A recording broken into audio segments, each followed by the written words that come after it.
Hello everybody. How was your meeting with the All-Stars last week? Good. Good. It's good. They're awesome. It's like the best of the best from all the different seasons, and they just have such a wealth of knowledge. And it's, when you're on this journey, one of the things that I think we should all always pay attention to, right, is who's gone before us and who's like successfully done it, right? Like who's been there, walked the walk, conquered it, kicked butt, taken names. And those are the people that you listen to, not the ones who didn't, the ones that did, right? And so it's always such a special treat that you get to like hear it from people who are like in the trenches with you, who have been there recently, who walked through the program, and they're always so willing to share. So anyway, but let's go ahead and jump on the scales and get our weigh-in done.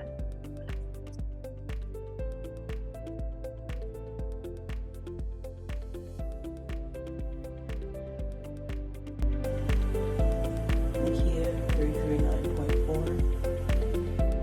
339.4.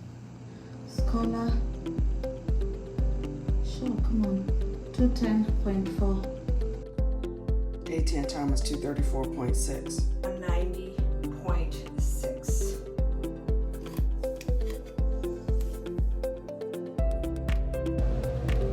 Emily 137.2. Nisha. Iris Alvarado. Brent's weight 186.0. Amber 161.4. All right, I have our after 11-week standings. Can you guys believe we are coming into our last week of phase one? Isn't that like craziness? And so anyway, let's go ahead and get into our standings, see how y'all did. Super excited. I think 1, 2, 3, 4, 5, more than half of you are over the 20-pound loss mark, which is like freaking awesome, crazy. And one of you that's over the 20-pound mark is pregnant, which is crazy. She's like, most people get pregnant, they gain 20, she's down 20, like whatever. Anyway, all right. In ninth place, down 10.2 pounds, 4.62%, Scholar. In eighth place, down 16.8 pounds, 4.71%, Nakia. In seventh place, down 8.2 pounds, 4.84%, Miss Amber. In sixth place, down 17.2 pounds, 8.24%, Bev. In fifth place, down 23.5 pounds, 9.12%, ATN. In fourth place, down 22.3 pounds, 9.42%, Iris. In third place, down 24 pounds, 11%, Nisha. Awesome job. Awesome job. Pregnant. How pregnant are you? How many weeks are you? Oh, you're muted. I'm 38 weeks. Oh my God. Yeah. You're 38 weeks pregnant when the baby's gaining the most and whatever. Oh, your doctor's got to be freaking out. How's the swelling? I don't have any swelling anymore. I don't. No That more is- swelling. It's one of the things I love about pregnant women going through this program is like most of us that have been pregnant without the program, we know how much we swell. And you were swollen, so to see that dissipate in 38 weeks pregnant. Oh my gosh. You know how much easier it's going to be after you give birth? I Like can't you're wait. going to be so much stronger and bounce back. And anyway, Awesome job. Thank you. I knew Yeah, you were getting close. I didn't know it was 38 weeks. Holy cow. All right. 30. Uh-huh. Awesome freaking job. Anyway, she's gonna come for y'all because when she gives birth to that baby, she's automatically losing 10 pounds between the placenta and the baby. What? Yeah. Anyway, You get in like 5 second- treats. right? And I get a In treat. second place, down 20.4 pounds, 12.94%, Miss Emily. And holding down the top spot, he passed the 40-pound mark this week, Wow. 41.2 pounds, 18.13%, Brett. Awesome job. So tonight we're going to talk about consistency. And this is one of those things that I think people underestimate when it comes to success. And what I will say is, people, you are a product of what you do most of the time, not what you do some of the time. So often people will be like, oh man, I gained all this weight, I ate a donut. No, you did not lose weight because you ate one donut. You didn't lose weight because you, anyway, or you didn't gain all the weight because of one thing. I didn't wind up 288 pounds because I was eating better more than I was eating bad. Does that make sense? I wound up unhealthy because I was eating bad more than I was eating good. And so I want to give you guys an example and illustration, because so often what can really throw people off when it comes to losing weight is they're not consistent. They're not consistent. What ends up happening most of the time is we're good for a day or two, then we get off track. Then we're good for a day or two, then the person gets off track. And then they're good for a couple days, 2, 3, 4 days, and then they get off track. And this happens a lot on the weekends. People will be really good Monday through Thursday. They'll take 2 steps forward. The weekend gets here, and then they take 3 steps back. They undo all the progress they did. And by the way, it doesn't take 3 days to undo 4 days of progress, does it? Sometimes it takes the right meal. The right bad meal, the wrong day, and all of a sudden you just undid all that work. And what happens over time is when we're not consistent, it creates inconsistency shows up in our results. It shows up in our case on the scale. And consistency, by the way, also shows up on the scale. And consistency, when you're inconsistent, let's start there. When you're inconsistent, when you do the right when you do all your activities and then you miss your water. When you do all your activities and then you miss your containers. When you do all the activities, but you have extra peanut butter, or you have cookies or brownies or the cake, from your favorite spot or whatever. That's inconsistency. And you are basically breaking the cycle of consistency every time you don't check all those boxes. Okay. And when we're inconsistent, the thing that it really messes with, because inconsistency at the end of the day, does your inconsistency hurt my results? So if Brett was inconsistent, does Brett's inconsistency hurt Emily's results? No, if Brett is inconsistent, it robs Brett of his results, right? And so what happens when we're inconsistent, we don't get the results that we want. And then, come on, tell me, what happens when we're not getting the results we want? We get frustrated. We're like, this program doesn't work. Go ahead, Brett. What were you going to say? Oh my gosh. Emily was going to say give up. We give Give up. up, like, We try to that. change. We try to change everything. Well, I'm just not going to eat carbs, or well, I'm going to do this. Well, I'm going to do that. No, try being consistent with all the activities. Exactly. Isn't that like a novel idea, right? But what we get frustrated, we quit, we blame the program.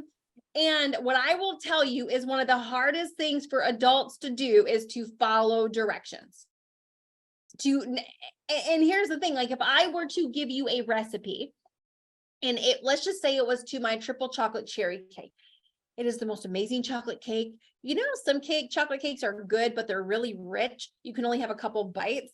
This chocolate cake is the airiest, fluffiest, chocolatey, decadent but not heavy dessert. Oh, it's like it's so freaking good. Me and my husband and one of my girlfriends, we ate this entire triple chocolate cherry cake in 24 hours, just the three of us. That's how good it is. And it's got white chocolate shavings on top, milk chocolate shavings on top, cherries, like the maraschino cherries. It's amazing. If I gave you the recipe to my triple chocolate cherry cake and you looked at the recipe and you were like, okay, Carmen, 2 cups of sugar, I don't know, it's a lot of sugar. I'm going to only do a cup, or I'm going to do Splenda instead of sugar. What's going to come out of your oven? Is it going to be my triple chocolate cherry cake? No, it's going to be an experiment. Or let's just say you're making the cake and at the very end, it says add 1 cup of boiling water. And you're like, boiling?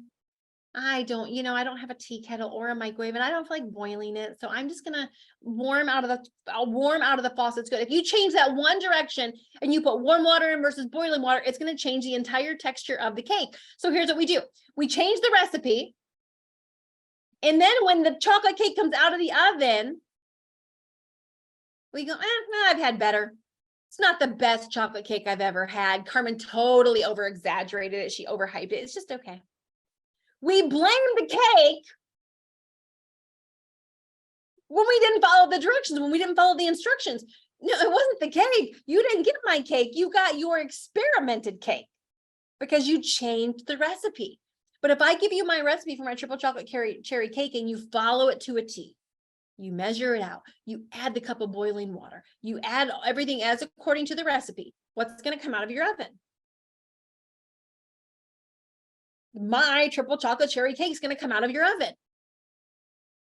So when we don't follow the recipe, we can't expect to get the results. And when we don't follow the recipe and we're not consistently following the recipe, it causes us to be frustrated. And we can only spend so long in a state of frustration before we want to quit. I'm going to give you another example. Let's just say, I don't know if you guys have ever been in this situation, but have you ever had a car that either people were pushing, they had to push you because your car broke down and they had to push you out of the road, or you were pushing someone else's car? Anyone ever been in that situation where you either had to help push a car or be pushed? Okay, awesome, me too. And so now, normally there's somebody to steer it if you have enough people and the people are behind it pushing it. The hardest part about pushing a car is getting the car going. Because once you get the car going, then all you have to do is keep forward momentum and it's going to keep going. So I want you to imagine we are all out back and we're all going to push the car.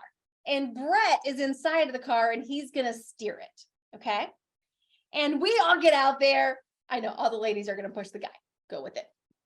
So we all get the car going. We're like, all right, ladies, let's go.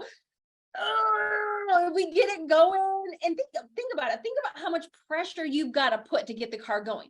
But once it gets going, we literally could all use 2 fingers and keep it going. And as soon as we get it going and it's coasting, Brett takes his leg and he stomps on the brakes.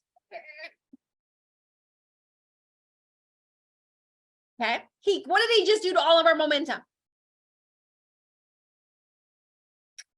He killed it, right? So then it's like, Brett, dude, don't press the brake. Okay, sorry. So then we get the car going again. We get it going. And as soon as we get the car going, Brett again stomps on the brakes. Now, ladies, how many times are we going to let Brett stomp on the brakes before we're like, dude, you're on your own? 2, maybe 3, like 3, I'm done. It's your problem now. Sayonara, dude.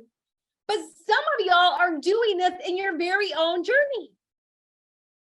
You get going. You get 1 day good, 2 day good, 3 day on my tracker, 0. We've been doing this for 11 weeks. What's your highest number on your tracker? How many days in a row have you been consistent without going back to 0? Because consistency creates this magical thing called momentum.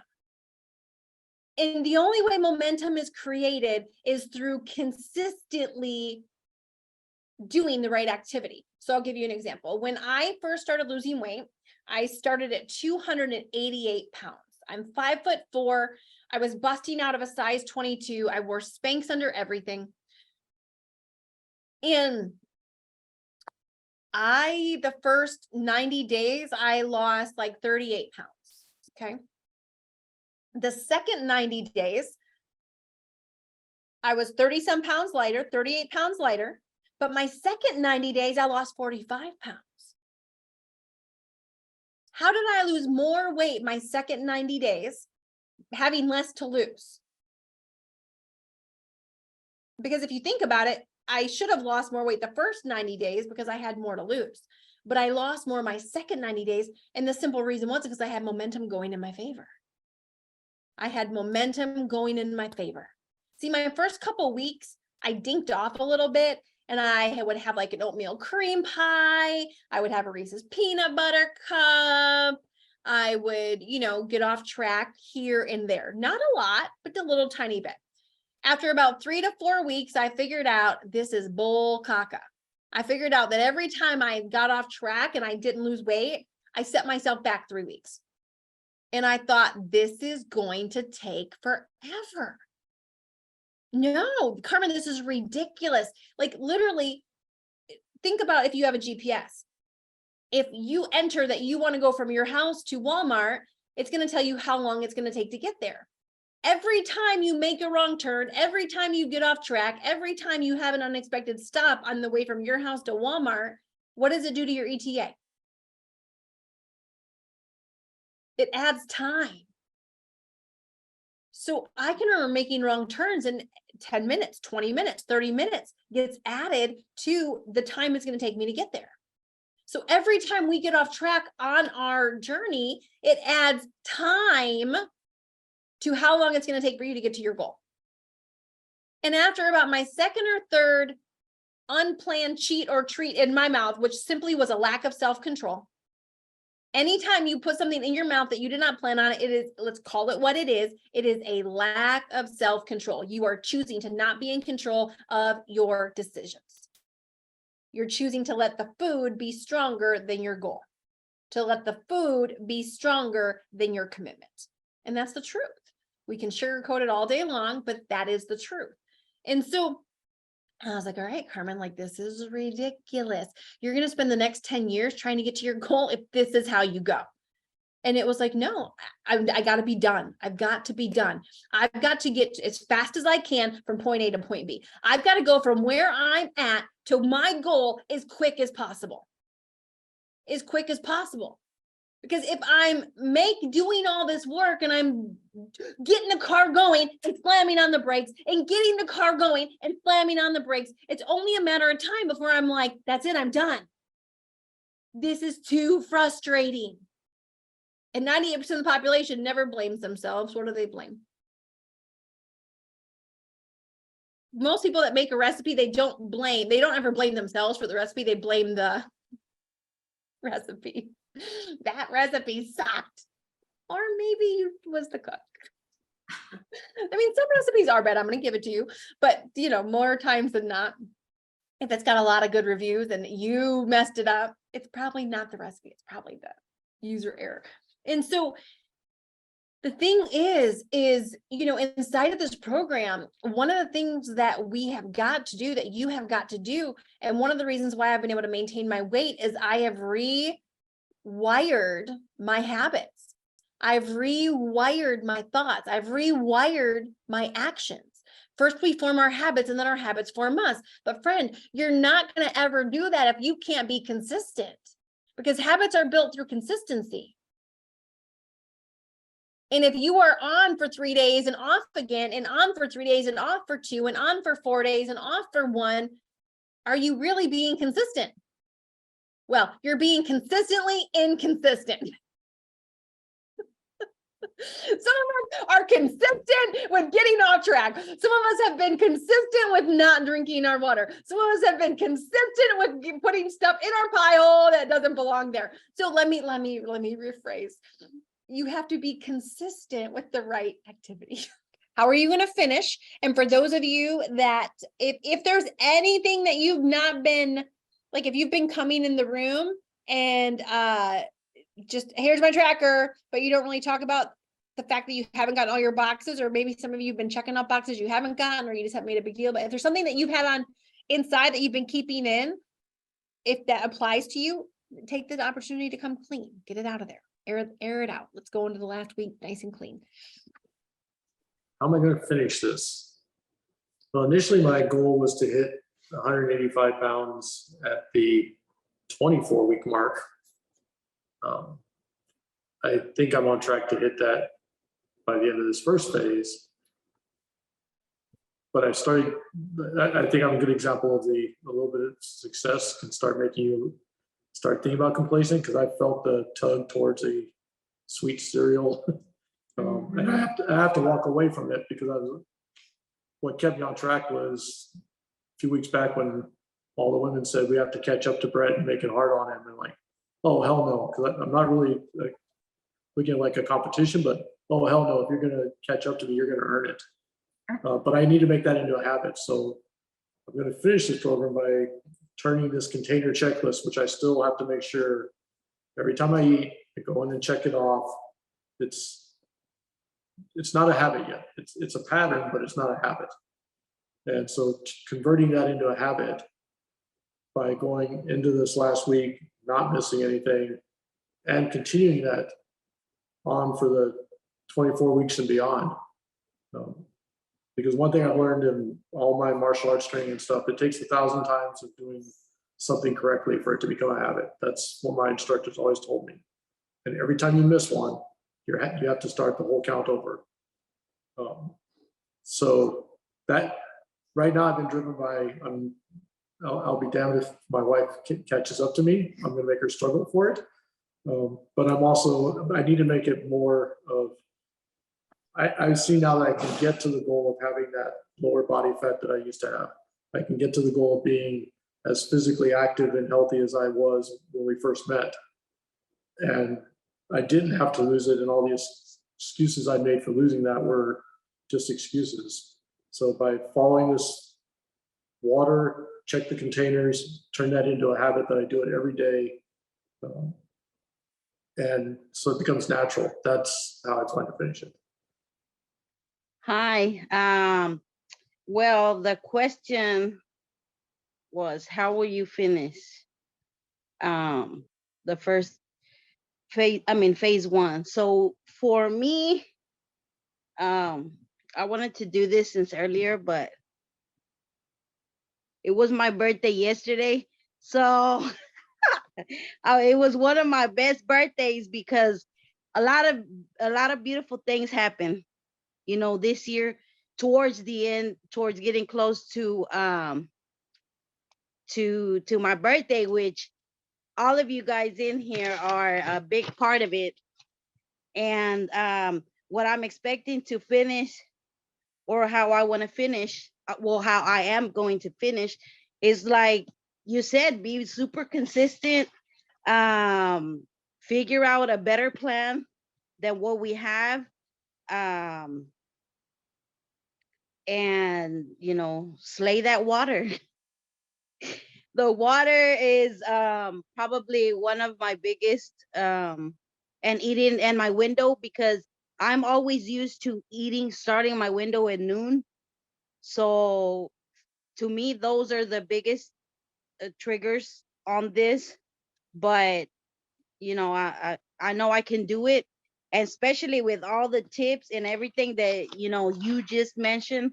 I took a lot of notes, and I know that I'm gonna do it. And my goal was to lose 50 pounds in these 6 months, and I know I'm almost halfway.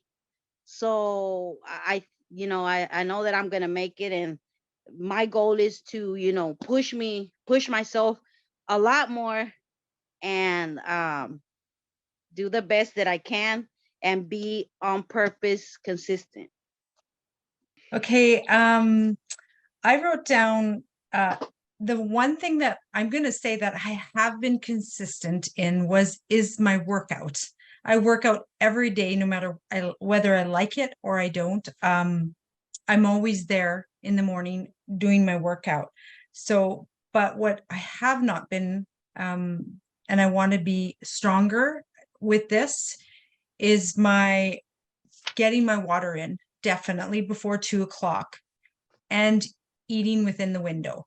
And by doing the workout and doing those things, I know that I will finish strong because the system works. And one of the things I do want to confess that I do this, I talk myself out because I did the workout, that if I screw up or mess up, like for some reason, I love the beach bars and it's hard to stick with one. And I've done it where a couple times where I've had 2 beach bars back to back. And because I think they're healthy bars and they're good bars, and because I did the workout, it won't make a difference, but it does. So I will be strong and not eat 2 beach bars back to back. So yeah, that's mine. So for me, when you were talking, one of the things I've actually come to love, thank you for me being healthy, no swelling or anything, and fatigue is gone, is that now I love working out. And my husband actually joins me in working out. So most of the time I find myself working out twice a day. I'm also very good with my water. I actually finish my water by around 6, and then I also drink the bonus water. What I plan on working on is actually my containers. Not that I don't eat my containers, but I can start in the morning, then forget to eat the whole day. I don't know why I don't get hungry. And I'm like, oh my God, it's 6 o'clock and I have to finish all this food. So that's the one thing. And then on Mondays, I have this session. Then I've been having class Tuesday, Wednesday, and Thursday. So, and I work from home. So what I did the whole of last week, I did wear my watch just to monitor my steps. And I realized between Monday and Thursday, sometimes I only do about 400 steps a day. But over the weekend and Friday, because I don't have any other classes, I can even do 15,000 steps. But thank God now that my classes were over last week. So this week I do plan on being very mobile, like during my lunchtime, like walk around, even if there's heat, I can walk around in the shade. But I think that's what's really going to help me, because I just noticed I'm not mobile at all, but I think that's what's really gonna help me. And that's the one thing I do plan on changing. For me, one of the biggest things has been my paper. What I found when I was consistent in the morning after my workout, so not hitting snooze as well. My body naturally wakes up between 4:30 and 5 o'clock. And then I usually hit snooze and get up about 5:30, 6 o'clock. And depending on what time my first meeting is, will depend on whether or not I can fit my workout in, plus get everything ready. So getting up and not hitting the snooze button is going to be really critical for me, especially as I'm in my go time starting this Friday. And then also I would get done with my workout and then I would have my container sheet. And so I would track my day out. And then I was doing it digitally, and that works when I was doing both. But then I was doing just digital. Just digital didn't work. Having the paper helped because then I wrote it all out for the day and I was like, okay, that's what I'm going to do. On the digital, even though if I do it just digital, doesn't have the same impact.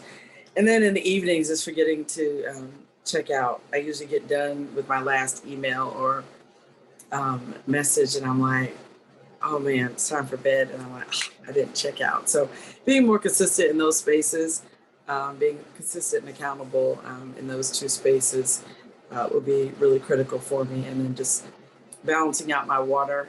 Monday's always going to be my late water day. I'm up all night Monday nights because I'm in 4 hours worth of meetings early on in the day. So it's not till 1 o'clock that I can get my water going. Yeah, those are my things to push it on through and get through the first half and then go into the second half strong, balancing that out with what regular life will be, because the program has been during the summer at a quieter but busy travel time for me. So I am gonna have to work on the self-talk that you emphasized and you always emphasize. Because even though, and I talked to my daughter about that, I said, what do you do when what do you say when you don't care if it's future proof? You don't care. You just want the thing. You just want the thing. So you don't, like, I'm sorry, and my son feels really bad, but it's his cereal. He's moving out in a month, and I told him we're not going to have that in the house. And he looked so sad, like, is it my fault? So I just told him, we don't eat it, but we do. We all eat it. We get the bag. So it's secret eating. I'm going to stop. And I need to just, when I want the thing, and it's gone like from Greek yogurt, I look at it, I'm like, okay, it's 60 calories, F it, and I have it, even though it's completely unplanned, and it's got bananas, you know, so I could see myself being one of those people that overeats avocados and dates, like you said, but it's just, and I think one of the biggest things I struggle with as a lifelong dieter is I can't eat all the celery all day long. There's always been a free food that you could eat on every diet. So I just have to change my mindset, because I want to eat a salad this big because it's salad. So it's just, I'm gonna finish just following the freaking plan. That's it. And it's too much energy to try and get around it now. So I guess that's a good thing. I am gonna be more consistent with sticking to my one cheat item. So like last week I had a slice of pizza and that turned into 2 slices. So I noticed when I have a cheat item, I'll kind of go over. I'll be A-okay all the way to my cheat item. And I'm gonna stick to that. And then also getting the proper sleep. I feel like I lack sleep on certain days, or like I'll go to sleep at different times. So I'm gonna try to stick to a certain sleep schedule. I noticed this week that helped out a lot, actually. And it kept me more on track by sticking to a sleep schedule. And I'm just gonna try to give the entire program 100%, like stop picking and choosing one area, just give it all 100%, and just look at my goals at the end, knowing I, went all in. Hi.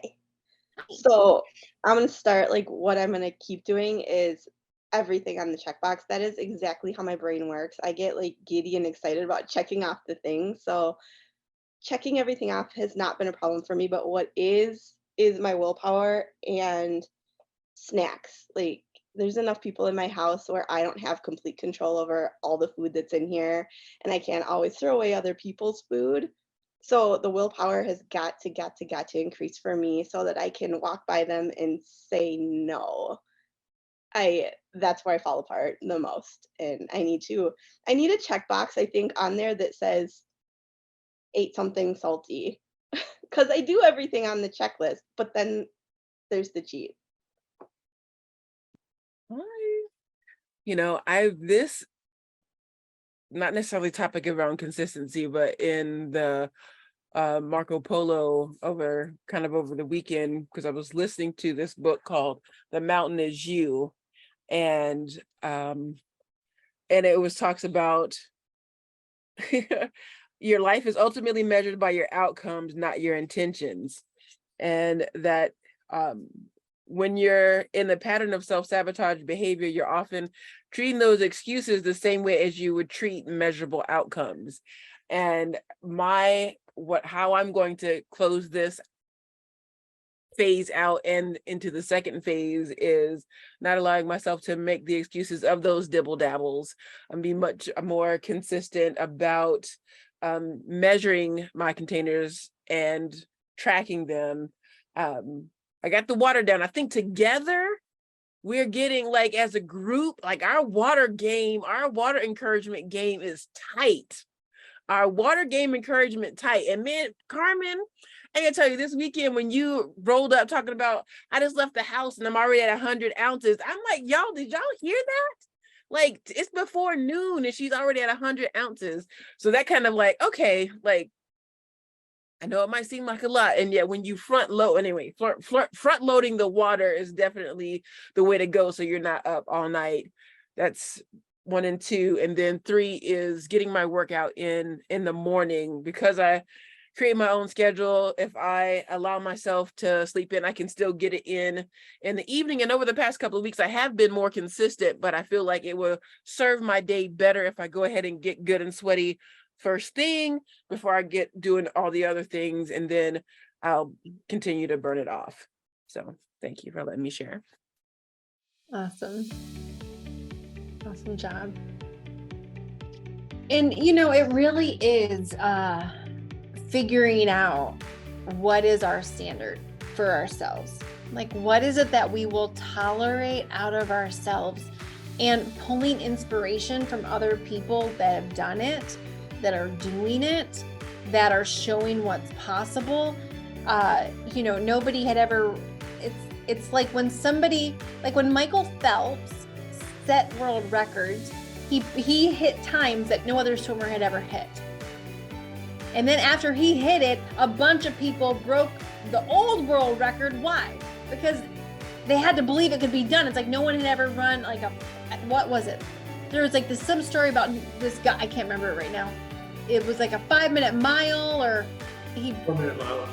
What was it? Nobody had ever broken a 4-minute mile, and scientists said it was impossible. Yes. And this guy said, nope, it is possible. He did it. And then in the same year that he did it, like all these other people did it. Because all it took, everybody believed it couldn't be done. The scientists had said it couldn't be done. It couldn't be done. And all of a sudden this guy does it, and then all these people do it. Why? Because it took one person to go on and prove, no, this can be done. And I did it. And then all these other people, but no one did it until he did it. Because they had to believe they could do it.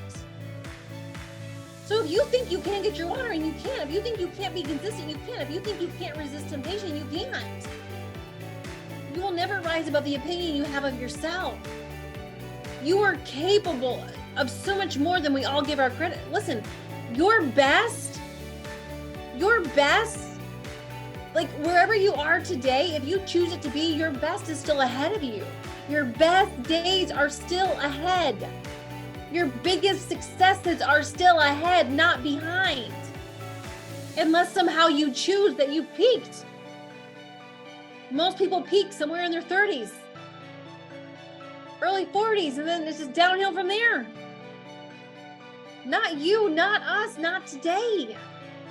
So we've got to get a new standard, and your standard, by the way, isn't doing better than your best friend Betty or the neighbor Bob or your best. Listen, I was comparing myself to all the girls I went to high school with. You need a new standard. Raise the game. And part of the reason you raise your game is you change who you're playing with. When I started going down this health journey, it was like, no, I never used to follow a bunch of fit people. All of a sudden I started going looking for fit people online, and I watched their stories and I listened to what they were saying. I found people that had lost weight and I watched their YouTube stuff. It's one of the reasons why I do YouTube every Tuesday night. It gives you something to plug into, because rewiring this doesn't happen on accident. And if we hang out with, again, I got nothing against fluffy people. I'm a former fluffy person. I still have fluffy friends, fluffy family. I didn't excommunicate all the fluffy people in my life, but I did go find some other healthy people, some fit people that could influence me as well. And so as we come into this last week, remember why you're here. Go back to that why video. I want all of you to go back and watch your why. I want you all to go back and watch it. And I want you to remember the desperation. I want you to remember the I've got to get in. I want you to remember what it felt like making it, what it felt like filling out the application, what it felt like thinking, oh, I hope I get picked. And the feeling you had, if I get picked, I'll do it 100%. If she lets me in, I'm not going to dink around. If I get in, here's what's going to happen. And go back to that. choose to relive that moment. Choose to remember what that felt like.